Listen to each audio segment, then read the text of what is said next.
Well, welcome back to SNG Weekly. Yes, we have a weekly show, but it's kind of different this week because we've been so busy shooting and doing effects and editing for Martians Attacks. We're finally deep into this movie and we're kind of unstoppable. So let's get on and I'll show you what we've been doing around here and how much we've got done on the film. It's really starting to shape up. Well, as you can see, we've got quite a timeline going back here. You can see it better up there on the big monitor. We are almost to 10 minutes of a 17-minute movie. So we are long on the way to making this film. In fact, I've got enough timeline now that I can send this to Thomas Martin and have him start working on the score. As well as I'm going to be sending some stuff to Brad Hoplock as well to work on regarding the effects, and I'm starting to do effects myself, and next week we're going to be doing hopefully some things with the Martian, we'll see, and the spaceship. But you can see the timeline is definitely on the grow. There you can see it. You can see all the stuff going on with the sound and the mix and everything else that's going on. And this scene right here is our scene where I'm working on the transmographer and Tom knocks on the door, which is kind of neat. And of course, hang on, I'm coming, damn it.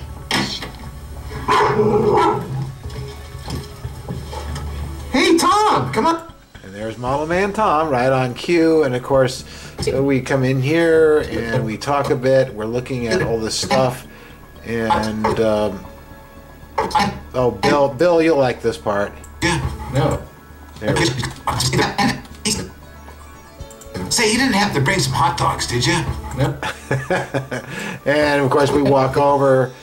He wants to look at the equipment, but what I want to show him is, in fact, this is the real focus here. This is the Martian transmographer. This is what I've been working on. Oh, of course, I see it now. So we have to do, or I have to put in the background now and do the garbage mats and all that kind of stuff, which is the next thing I'm going to be doing. But we've also got in the timeline here. Keep in mind, Bill and Heidi wrote the script for us, and this is a great bit right here. I love this. Doug Drexler was a name I hadn't heard in years. He was once a good friend. Now twisted and evil, he possesses the greatest knowledge of science and fiction known to man. If only he had used his power for good. Maybe simple and effervescent Tom had spoken the truth as only an innocent could. Steve, you in there? So, see, Bill? See, Heidi? We're keeping to the script really closely. Or closely, really, or something like that. Well, we are working very hard at the movie, and I'm on my second day since we shot Monday. Then Tuesday, I did a lot of work on the editing, and also did a comp for our master. Now today I need to go in and take our close-up shots that we have that are cut in interspliced between the masters, go close-ups of people's faces and objects they're holding that have green screen behind them that is not locked off, that it's handheld. And I am going to track this stuff. Well, we're figuring out tracking and I'm getting pretty good at it. It takes several times. This is not something you're going to do overnight if you've never done it before. But as you can see now, I'm going to go ahead and apply this because I'm happy to it on X and Y. And I'm going to play this, and you'll see my little box there. You see how the box is staying put. So now I've got to bring in my background footage and then assign it to that, which is attached to a Neill. Well, after many tries and installing After Effects on my newer computer, which is much faster and slippier and awesome and fantastic and all that kind of stuff, I finally got this to work. I don't know what I was doing wrong last time, but I started over and I looked at the tutorial again. I did it again and again, and now when I play this, you can see that the background is actually tracking handheld, just like it was actually there. So it's another day. That's actually Thursday, and I'm back at this, and that's all we're doing this week. And right now, I'm doing a tracking on a piece of paper with X's on it. And what it's doing is analyzing forward right now. And those of you who know how to do tracking in After Effects, you know exactly what I'm doing. Once this tracking data is available to me, I'll be able to actually place it on a camera in After Effects and be able to then match this motion. I'll be able to pull in and zoom in on our master footage that was shot locked off, and I'll be able to, and there you see there's the tracking data. I'll be able to have some very realistic camera motion, because what I did is I put this on the wall here per the instructions, and I shot 70 seconds worth of information handheld, being pretty steady because Mary was steady when she shot all the other handheld stuff. And this will match very well rather than use a plug-in that does motion or camera shake. This will actually be applied data, which will work much better. And I want to thank James James Hibbert for telling me about this. Thank you. Okay, success. As you can see, basically all I ended up doing was having my tracking data, and I didn't even need a camera. I just attached that tracking data to my footage, and you can see that it's mimicking what I shot over here on the camera I'm holding now rather perfectly. So it looks like real handheld movement as opposed to any other kind, you know, animated in the computer. So this is great, and this really worked out well. I was able to do the pull-in right here, and we got it. Back at it, back at editing, and we shot some new footage just a little while ago, which is where I leave the building. Transmographer.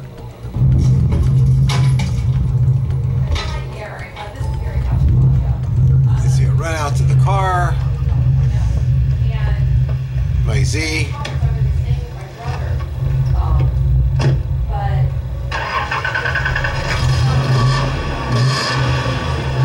This is the second movie that this car has been in. Here comes Tom and Mary.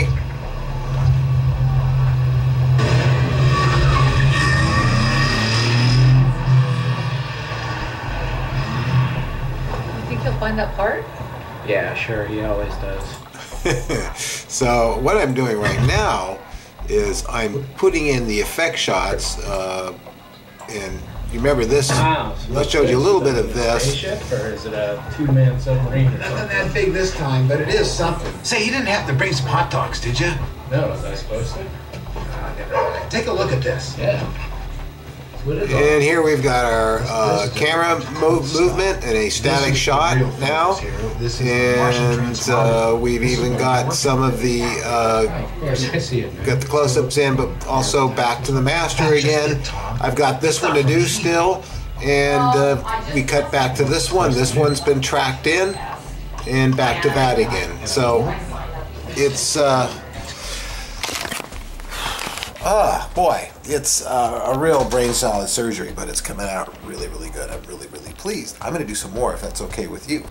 So what to do when you're such a dummy you forget to put a piece of blue tape on your green screen? Well, you can see there that we are tracking a very dark area, and it's having a little bit of problem with it, but it's right towards the end, so it doesn't matter. To get some tracking information for our background. And this will now be applied to the actual clip. But what I had to do was blow this clip out completely and render it off this way, then load it in, and then I can assign the tracker to it.